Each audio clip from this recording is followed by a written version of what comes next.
Sir வணக்கம். வணக்கம் Kishore. Super star Rajinikanth அவர்கள் அந்த உடல்நிலை கொஞ்சம் மோசமாக இருந்த செய்தி வந்து லாஸ்ட் இன்டர்வியூவில் நம்ம கண்டிப்பாக பேசியிருந்தோம். ஸோ அதுக்கெல்லாம் வந்து அன்னைக்கு இருந்த அவருக்கு அந்த நியூஸ் வந்த உடனே எல்லாருமே வந்து அவரை நல்லா விசாரித்தாங்களோ அதே அளவு லோகேஷ் கனகராஜ் மீது ஒரு மிகப்பெரிய குற்றச்சாட்டு எல்லாமே வச்சாங்க. ஷூட்டிங் ஸ்பாட்டில் என்ன நடந்திருக்கும், இந்த வயசுலையும் இவருக்கு இந்த அளவுக்கு ஒரு ஸ்டென்ட் எல்லாம் அது கண்டிப்பாக லோகேஷ் படத்துலலாம் இருக்கும்னு ஒரு இமேஜ் ஒன்று வச்சுருந்தாங்க. இன்றைக்கி லோகேஷ் அவர்கள் வந்து கொடுத்த அந்த மீட்டில் இது எதுவுமே பண்ணாத மாதிரியும் இதுக்கெல்லாம் டோட்டலாக முற்றிலும் வேற ஒரு ரீசன் மாதிரி தான் அவர் வந்து அதில் சொல்கிறாரு. இல்லை அது பக்கத்துலேருந்து பார்த்த மாதிரி பேசுகிறீங்களே, அந்த மாதிரி வார்த்தைகள் வந்து அதாவது இதுக்கு முன்னாடி லோகேஷ் வந்து இந்த மாதிரி ஒரு இதெல்லாம் சொன்னதில்லை. பட் இந்த டைம் வந்து கொஞ்சம் ரொம்பவே பக்கத்துலேருந்து பார்த்தீங்க மாதிரிலாம் சொல்கிறீங்க. இந்த அளவுக்குலாம் எதுவுமே இல்லை, ஆல்ரெடி சொன்னார். ஒரே ஒரு விஷயம் கிஷோர், வந்து நீங்கள் ரைட்டு, நீங்கள் என்ன சொல்கிறீங்க, இது எல்லாரும் பேசுகிறாங்கன்றீங்க. என் வீடியோவில் பாருங்கள், நான் என்னன்னா அது மாதிரி வச்சுருப்பேனுங்கண்டி ஒரு யதார்த்தமான ஒரு விஷயம். தலைகீழ தொங்க விட்டாங்க ரஜினியை, ஐஸ் மழை வந்து கொட்டினாங்க அப்படின்றது வந்து எந்த விதத்துலையும் யதார்த்தமே கிடையாது. வந்து நீங்கள் சாதாரண ஆட்கள் கூட நம்ப மாட்டாங்க. ஏன்னா ஒரு 74 வயது, அதை தாண்டி இந்தியாவின் ஒரு முக்கிய நடிகர் ஒரு பெரிய பொருட்செலவில் தயாரிக்கிறாங்க. சன் பிக்சர்ஸுக்கு அவருடைய எது என்னன்னு தெரியும், அவரை நல்ல விதமாக பார்த்துங்கன்னு சொல்லியிருக்காங்க. அவங்க வந்து இது சாத்தியம் இல்லைன்னு தான் நான் பேசியிருந்தேன். ஒரு எந்த டைரக்டரும் வந்து அது மாதிரி பண்ணால் ரஜினியை ஒத்துக்க மாட்டார். வந்து அவருடைய உடல்நிலை அது சார்ந்து இதெல்லாம் இருக்குது. இன்றைக்கி வைசாக்கில் போய் அவர் நடிக்கிறதே பெரிய விஷயம். ஒரு ஹார்பரில், அது ஆக்சுவலாக தூத்துக்குடியில் எடுக்கிறத தான் முதல்ல பிளான் பண்ணாங்க. தூத்துக்குடி ஹார்பரில் தான் பிளான் பண்ணி லோகேஷ் டீம்லாம் அங்கே இருந்தாங்க. அதன் பிறகு அந்த இது பாதுகாப்பு கொடுக்க வேண்டிய இதில் வந்து என்ன ஆயிடுச்சு, லட்சக்கணக்கான பேர் வந்துடுவாங்க, ஃபேன்ஸ் எல்லாம் வந்துடுவாங்க. வந்துட்டால் பெரிய ப்ராப்ளம் ஆகிடும், நீங்கள் வந்து போயிடுங்க அப்படின்னா. அதனால தான் ஆந்திராவுக்கு போனது, வந்து வைசாக் போனது. இது அத்தனையும் வந்து இது சாத்தியமே இல்லைன்னு தான் நான் பேசியிருந்தேன். ஆனால் டக்குன்னு இவர் வந்து என்ன ஆகிடுச்சு, சரி சொன்னார், ரைட்டு, நீங்கள் வந்து பக்கத்தில் இருந்து பார்த்தா மாதிரி பேசுனவங்களை பற்றி பேசினார். அப்புறம் எழுதுனவங்களை பற்றியும் சொல்லியிருந்தார். நீங்கள் பாட்டுன்னு எழுதிட்டீங்க இதெல்லாம். அதோடு சேர்ந்து அவர் சொன்ன ஒரு வார்த்தை தான், 40 நாளைக்கு முன்னாடியே இது எங்களுக்கு தெரியும், அவர் வந்து சொல்லிட்டாரு, நான் ஒரு செக்கப்புக்கு போக போகிறேன், 40 நாளைக்கு முன்னாடி செக்கப் போக போகிறேன்னு சொல்லியிருக்காரு அப்படின்னு சொல்லிட்டாருன்னு. Right, okay. இதில் வந்து ஒரு விஷயம் என்ன ஆகுதுன்னா, அவர் ஹாஸ்பிட்டலில் அட்மிட் ஆகிறதுக்கு முன்னாடி திரு ஏவிஎம் சரவணா அவர்களையும் எஸ்பி முத்துராமன் அவர்களையும் குகன் அவர்களையும் மீட் பண்ணி பார்க்குறாரு. எஸ்பி முத்துராமனிடம் வந்து கலைஞர் எனும் தாயின்னு ஒரு புத்தகம் கொடுக்குறாரு. ஏவிஎம் சரவணனிடம் வந்து ஒரு திருவள்ளுவர் சிலை கொடுக்குறாரு. ஒரு மரியாதை நிமித்தமான ஒரு ஸ்பீச்சுன்ற ஒரு விஷயம் வந்து நம்ம சேனல் கூட நம்ம பேசியிருந்தோம். அடுத்த படம் வந்து ஜெயிலர் 2 மாதிரியான படத்தை ஏவிஎம் நீங்கள் பண்ணுறீங்களான்னு ஒரு ஒப்புதல் கேட்டிருக்காரு. வந்து ஏன்னா வந்து அவருடைய திரை வாழ்விற்கு மிக பெரிய பங்காற்றிய முக்கியமான திரை நிறுவனங்களில், தயாரிப்பு நிறுவனங்களில் ஏவிஎம்மும் ஒன்று. அதனால் கேட்டதுக்கு அவங்க என்ன பதில் சொன்னாங்கன்னு தெரியல. அப்போ வீட்டுக்கு வரும்பொழுது தான் அவருடைய உடம்புல வந்து உடனே வயிறு வலிக்க ஆரம்பிச்சிருக்குது, அடிவயிறு, அப்புறம் கொஞ்சம் படபடப்பு ஏற்பட்டுருக்குது. இவங்க சொன்னது தான். ஏதோ ஃபர்ஸ்ட் எய்ட் பண்ணியிருக்காங்க. ஹாஸ்பிட்டலில் நாளைக்கு வந்து பார்க்கலாமா அப்படின்னு கேட்டப்போ தான் அவங்க வந்து மறுநாள் வெறும் வயிற்றில் வேணாம், இப்பயே வந்துருங்கன்னு சொல்லி அப்புறம் அட்மிட் ஆனார். அது என்னன்னு சொல்ல அப்புறமா வந்து ரத்த நாளத்தில் ஒரு அடைப்பு இருந்தது, அதை சரி பண்ணியாச்சு. உள்ள வயிற்றில் வந்து ஸ்டண்ட் ஒன்று வச்சுருக்காங்க. நல்ல பூரணமாக இருக்க ஒரு அறிக்கையிலே கொடுத்துட்டாரு. கோடான கோடி ரசிகர்களுடைய அன்பும் பிரார்த்தனையும் தான் என்னை இன்னும் வாழ வைக்கும், உங்கள் அன்புக்கு நன்றி. ஊடகத்தையும் பத்திரிகையாளரையும் சேர்த்து வந்து பாராட்டியிருக்காரு. வந்து அவ்வளோ பேர் அந்த ஹாஸ்பிட்டல் முன்னாடி குவிஞ்சிட்டாங்க. அவ்வளோ வேண்டுதல்கள், அவ்வளோ பிரார்த்தனைகள், சோஷியல் மீடியா முழுக்க ட்ரெண்டிங்கு. ஒரு மனிதனுடைய அந்த ஒரு அன்பு வந்து அங்கே தான், அந்த அன்பை தாண்டி அந்த மனிதன் மேலே இவங்க வச்சுங்கிற ஒரு பாசம் இருக்கு இல்லைங்களா, அது எப்படின்னு தெரிய ஆரம்பிச்சுது. ஒரு 40 நாளைக்கு முன்னே அவர் சொல்லிட்டாருன்னு பொழுது நான் கேட்குறது லாஜிக்காக ஒரு விஷயம் உங்ககிட்ட கேட்குறேன். நான் ஒரு இயக்குனராக வந்து ஏன் இந்த படப்பிடிப்பை நீங்கள் வைசாக்கில் தான் எடுக்கணும்னு வந்து இன்றைக்கி எவ்வளோ தொழில்நுட்பம் வந்துடுச்சு இல்லைங்களா. க்ரீன் மேட்டை தாண்டி ஏஐ, டிஐஜிங், அவ்வளோ பெரிய தொழில்நுட்பம்லாம் வந்துடுச்சு. இன்றைக்கி ராமோஜிராவ் ஃபிலிம் சிட்டி என்ன சொல்லுவாங்க தெரியுங்களா, இன்றைக்கி ரஜினிகாந்தோடைய முந்தைய படங்கள் முழுக்க ராமோஜிராவ் ஃபிலிம் சிட்டியில் தான் எடுத்து. அது வந்து ஃபிலிம் சிட்டி கிடையாது, அது ஒரு ஊர். அது அங்கே இல்லாத நீங்கள் சொல்லுவாங்க. ஒரு உதாரணத்துக்கு, பணப்பெட்டியோடு அந்த ராமோஜிராவ் ஃபிலிம் சிட்டிக்கு போனால் படப்பெட்டியோடு திரும்ப வரலாம் அப்படின்னு. உலகத்திலே மிகப்பெரிய காயலாங்கடை எங்கே இருக்குதுன்னா பங்களாதேஷ் டாக்காவில் இருக்குது. மிகப்பெரிய காயலாங்கடை அதுதான். அங்கே சொல்லுவாங்க, அது நீங்கள் காசு எடுத்து போனீங்கன்னா நட்டு போல்டு பாடி எல்லாத்தையும் ரெடி பண்ணி வெளியே வரும்போது லாரியோடு வெளியே வரலாமா. அப்போது எல்லா ஸ்பேர் பார்ட்ஸும் அங்கே இருக்கும் வந்து அந்த இடத்துல. அதே போல் தான் ராமோஜிராவ் ஃபிலிம் சிட்டி. நீங்கள் என்ன வேணும், குக்கிராமம் வேணுமா இருக்கும், மாட மாளிகை வேணுமா, எல்லாமே இருக்கும். சரி, அங்கே கூட வேணாம், ஒரு அரங்குக்குள்ளேயே ஒரு படம் எடுக்கக்கூடிய வசதியெல்லாம் இன்றைக்கி வந்துடுச்சு. எனக்கு தெரிஞ்ச இந்தியாவில் ஒரு அரங்குக்குள் நம்பகத்தன்மையோடு படம் எடுக்கக்கூடிய டெக்னாலஜியை வைத்து மிகச்சிறந்த டைரக்டர் ராஜமௌலி தாங்க. பாகுபலி RRRலாம் பாருங்கள் வந்து நம்ம ஆடியன்ஸ் அந்த கதைக்களத்துக்குள்ளே இப்படி தான் நடந்திருக்கும் பொழுது, இங்கே தான் போர் நடந்திருக்கும் பொழுது, இப்படி தான் வந்து ராஜமாதான்றவங்க இந்த அரண்மனையில் தான் இருந்திருப்பாங்கன்னு அவ்வளோ டெக்னாலஜி வச்சு யூஸ் பண்ணுது. டெக்னாலஜியோட பெருசாக ஒன்றும் கிடையாது. க்ரீன் மேட் வச்சு கட்டி இது பண்ணது தான் வந்து. இப்போ 40 நாளுக்கு முன்னாடி தெரியும் ஒரு 74 வயதுக்காரர் அவரை கொண்டு போயிட்டு நீங்கள் அப்படி தான் எடுக்கணுமா, ஏன் அப்படி எடுக்கக்கூடாதா, அவர் சொன்னால் கூட என்ன இருக்குது, அவரோட உறுதிநிலை தெரிஞ்சு நீ கொஞ்சம் கூட சிம்பிளாக பண்ணியிருக்கலாம். சிம்பிளே தேவையில்லை. நீங்கள் இங்கே சென்னையிலேயே ஒரு அரங்கத்தில் போட்டு எடுத்தீங்கன்னா அது செஞ்சு தரக்கூடிய ப்ரொடக்ஷன் நிறுவனம் சன் பிக்சர்ஸ் ஒன்றும் சாதாரண நிறுவனம் கிடையாது. சூப்பர் ஸ்டாருடைய ஒரு கால் ஷீட் கிடச்சிருக்குதுன்னா நீ என்ன வேணும் உங்களுக்கு காசை வாரி கொட்ட முடியும். இதில் என்னன்னா, நான் தவிர லோகேஷ் கனகராஜ் மட்டும் சொல்லலை, நான் வந்து அனுபவம்ட்டு ஒரு டைரக்ஷனில் ரொம்ப ரொம்ப முக்கியமான ஒரு விஷயம். வெற்றிமாற ஒரு இன்டர்வியூவில் சொல்லியிருப்பார் வந்து, குறும்படம் எடுத்துகிட்டு வர டைரக்டர்லாம் என்னால் டைரக்டராக ஏற்றுக்க முடியாதுன்னு.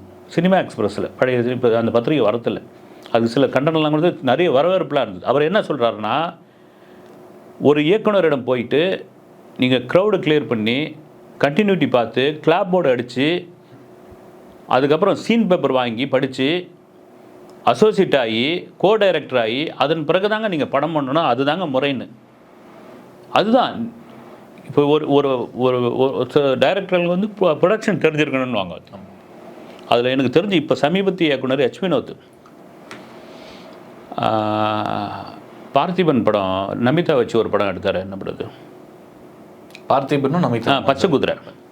அந்த பச்சை குதிரை படத்தில் தான் அவர் போய் அசிஸ்டன்ட் டைரக்டராக மட்டும் இல்லை, பார்த்திபன் எப்படி கண்டுபிடிச்சாருன்னு தெரியல, இவரை வந்து ப்ரொடக்ஷன் அசிஸ்டண்டாகவும் போடுறாரு H. வினோத்தை. அதனால தான் இன்றைக்கி தலைச்சிறந்த டைரக்டருங்க. ஒரு இயக்கம் தவிர ப்ரொடக்ஷனும் தெரிஞ்சு வச்சுங்கிறாப்புல. ஒரு இடத்துல உங்களுக்கு சிக்கலை ஆகுறதுன்னு வச்சுங்க, அதை வந்து அந்த சிக்கலை வந்து தீர்த்து வைக்கக்கூடிய ஒரு திறமை வந்து நீங்கள் ப்ரொடக்ஷன் தெரிஞ்சால் ஈஸியாகிடும். டைரக்டர் வந்து எடிட்டிங் டேபிள் போகணுன்னுவாங்க. ஆனால் தான் வெற்றிமாறன் அந்த இன்டர்வியூவில் அப்படி சொன்னது. நான் பொதுவாக சொல்கிறது அது. சரி, குறும்படம் எடுத்து ஜெயித்த இயக்குனர்கள் எவ்வளோ பேர் இருக்காங்க, கொண்டாடுறாங்க, அதெல்லாம் விடுங்க வந்து. இப்போ நீங்கள் வந்து சொல்கிறாரு வந்து அதே சமயம் அக்டோபர் 15 ஷூட்டிங் அவர் கலந்துப்பாருன்றாங்க. நீங்கள் எப்படி அதை முடிவு பண்ண முடியும் வந்து? ஒரு டாக்டர் சொல்லியிருப்பாங்க அவருடைய உடல்நிலை. நான் பொதுவாக சொல்கிறதுன்னா லோகேஷ் மேலே நான் எதுவும் சொல்லலை வந்து. உங்களுக்கு அவர் வந்து கூலி படத்தினுடைய ஹீரோவாக தெரியலாம், கோடான கோடி ரசிகர்களுக்கு அவர் ஒரு சூப்பர் ஸ்டார், அவர் ஒரு தெய்வம், அவர் ஒரு கடவுள், அப்படி தான் பார்க்குறாங்க அவங்க. ஏன்னா நீ அடுத்தடுத்து நிறைய படங்கள் இருக்குது, அவரும் ஆமாங்க எடுக்காம தான் ரெஸ்ட். அவர் இந்த வயசுக்கு ஏங்க அவர்கிட்ட இருக்கிற காசு இல்லாத காசே கிடையாது, இப்படி தான் அது கூட கீழே வந்து பணசாத்தை பிடிச்சவர் அப்படி இப்படிலாம் சொல்கிறாங்க வந்து. இந்த வயசில் இறங்கி நடிக்கிறதே பெரிய விஷயம் தானே. வயதானவர்களை துன்புறுத்தாதீர்கள் அப்படின்னு ஒரு சமயம் ஞானி யாரையோ வந்து ஒரு கட்டுரையில் எழுதியிருந்தார். அது கூட ஒரு பெரிய சலசலப்புலாம் உண்டாச்சு. எழுத்தாளர் ஞானி வந்து அது மாதிரி இந்த வயசில் வந்து இவ்வளோ எனர்ஜியாக உங்களுக்கு யங்ஸ்டருக்கு ஈடு கொடுத்து அவர் நடிக்கிறாரு, ஃபீல்டில் வராருன்னா, அவருக்கு தெரிஞ்சிருக்குது 40 நாளைக்கு முன்னாடி சொல்லியிருக்காருன்னா, அந்த காட்சியை நீங்கள் ஏன் ஒரு அரங்குக்குள்ளே எடுக்கக்கூடாது அப்படின்னு தான் என்னுடைய கேள்வி வந்து. அது அப்போ நீங்கள் சொன்ன மாதிரி இப்போ ரஜினியை துன்பதிய லோகேஷ் அப்படின்னு ஆக்சுவலாக சொல்லிட்டாங்க சார். ஏன்னா உங்களுக்கு ஆக்சுவலாக இப்போ தெரியுது இந்த மாதிரி பண்ணனா அது ஆகும் அப்படின்னு. திருப்பியும் வந்து கொஞ்ச நாளில் ரஜினி சார் வந்துருவார் அப்படிங்கிறத இவர் ரொம்ப ஆணித்தனமாக சொல்கிறாரு. ஏன்னா ஒரு மெடிக்கல் இதில் இருக்காங்க, கொஞ்ச நாளாவது ரெஸ்ட் வேணுங்கிறது வந்து அந்த சொக்கலிங்கம் அந்த டாக்டர் அவர் சொல்லியிருந்தார் அந்த இன்டர்வியூஸில் எல்லாமே. ஸோ இது வந்து எப்படி சார், அதாவது அந்த படத்தை வந்து அந்த ப்ரொடக்ஷனில் வந்து இத்தனை நாளுக்குள்ள முடிக்கணும் அப்படிங்கிற அந்த ஒரு ப்ரெஷர்னால சொல்கிற விஷயமா, இல்லை ரஜினி சார் நீங்கள் சொன்ன மாதிரி எனக்கு இந்த படம் நடந்தாகணும் அப்படிங்கிற ஒரு இதான், எனக்கு இந்த படம் நடந்தாகணும் அப்படின்ற ஒரு விஷயம் கண்டிப்பாக ப்ரொடக்ஷனில் சொல்லவே மாட்டாங்க வந்து. அது வந்து சாதாரண இந்த ப்ரொடக்ஷன் கிடையாது, பெரிய ப்ரொடக்ஷன். ரஜினிக்காக நம்ம வெயிட் பண்ணுவாங்கன்றாங்க. அவங்க வெயிட் பண்ணுவோம் 3 மாதம் இல்லை, 5 மாதம் இல்லை, 6 மாதம் ஆனால் கூட வெயிட் பண்ணுவோம் அப்படின்னு. ஆனால் இதை தாண்டி நீங்கள் ஒரு ரசிகரை தாண்டி நீங்கள் ஒரு அருமையான ஒரு பாயிண்ட் சொன்னீங்களா, அடுத்தடுத்த படங்கள்னு ஒன்று இருக்கு இல்லைங்களா. ஜெயிலர் 2 இருக்குது, அப்புறம் ஒரு மலையாள இயக்குனர் சொன்ன கதையை ஓகே பண்ணியிருக்காரு. அது யாருக்காவது ஒரு உதவி செய்கிற ஒரு படமாக கூட பண்ணி கொடுக்கலாம் அவர். இப்போ ஏவிஎம்முக்கு வந்து படம் பண்ணல, அவங்க ஏவிஎம்க்கு பண்ணலாம். இவர் அறிமுகப்படுத்தின கலைஞானம் இருக்கார் இல்லைங்களா, அவருக்கு ஒரு வீடு வாங்கி கொடுத்துரு, அவருக்கே கூட ஒரு படம் பண்ணி கொடுக்கலாம். இல்லைனா அருணாச்சலம் மாதிரி, ஒரு பாண்டியன் மாதிரி தனக்கு அந்த ஆரம்பகட்ட காலத்தில் இல்லை மிடில் யாரெல்லாம் உதவியாக இருந்தாங்களோ அவங்களுக்கு கூட ஒரு படம் பண்ணி கொடுக்கலாம். ஒரு நல்ல மனசு தானே. ரஜினியை தவிர அந்த மனசு யாருக்கும் வராதுங்க வந்து. அப்படி இருக்கும் பொழுது நீங்கள் வந்து அது ஒரு துன்புறுத்தின ஒரு விஷயந்தான் அது வந்து. பார்ப்போம் சார், இதுக்கு வந்து லோகேஷ் தரப்புலேருந்து அவருக்கு ஏதாவது கண்டிப்பாக ஒரு இது சொல்லியே தான் ஆகணும்.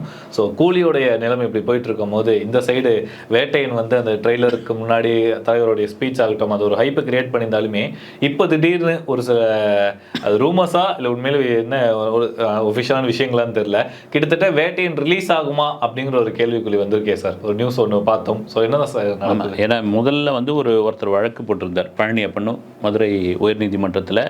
இந்த படத்தை வந்து என்கவுண்டர் ஆதரிக்கிற மாதிரியான வசனங்கள் இருக்குது அப்படின்னு டீசரில் பார்த்தேன் அப்படின்னு. அந்த வழக்கு என்ன பண்ணிட்டாங்க, இந்த படத்தை தடை செய்ய முடியாது, 2 வார காலத்துக்கு இந்த வழக்கு தள்ளி வச்சுட்டாங்க. அதே சமயம் அதுக்கு 2 பேர்கிட்ட நோட்டீஸ் விளக்கம் கேட்டிருக்காங்க. இப்போ என்ன இப்போ சொன்ன நீங்கள் சொன்ன மாதிரி இது எந்த அளவுக்கு நம்பகமான தன்மை இருந்தால், லைக்கா நிறுவனம் தயாரித்த தர்பார் படம் வந்து சரியாக போகலை. அந்த சமயத்தில் அவங்க வந்து டிஸ்ட்ரிபியூட்டர் தியேட்டருக்காரங்களுக்கு ஒரு வாக்குறுதி கொடுத்துருந்தாங்களாம், ரஜினி சாரை வச்சு நாங்கள் அடுத்து படம் பண்ணும்பொழுது இதில் நம்ம அதை ஈடு கட்டிப்போம், அந்த நஷ்டத்தை வந்து சரி பண்ணிவிடுவோம் அப்படின்னு. ஆனால் ரஜினி வந்து எந்த பிரச்சனையும் இல்லை, உங்களுக்கு ப்ரொடக்ஷனில் எந்த பிரச்சனையும் வராது இல்லைன்னு சொல்லிட்டு தான் எப்போவுமே அவர் அதான் வந்து.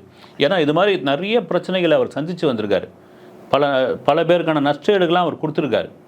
குசேனில் ஆகட்டும், அப்புறம் லிங்காவில் ஆகட்டும், அந்த மாதிரியான இதெல்லாம் வந்து திரும்ப கொடுத்துருக்காரு. அது இதுலேயே ஆரம்பிச்சிருச்சு. அது ரஜினி ஒரு கேமியோ ரோல் ஒன்று பண்ணியிருப்பார் வந்து வள்ளி.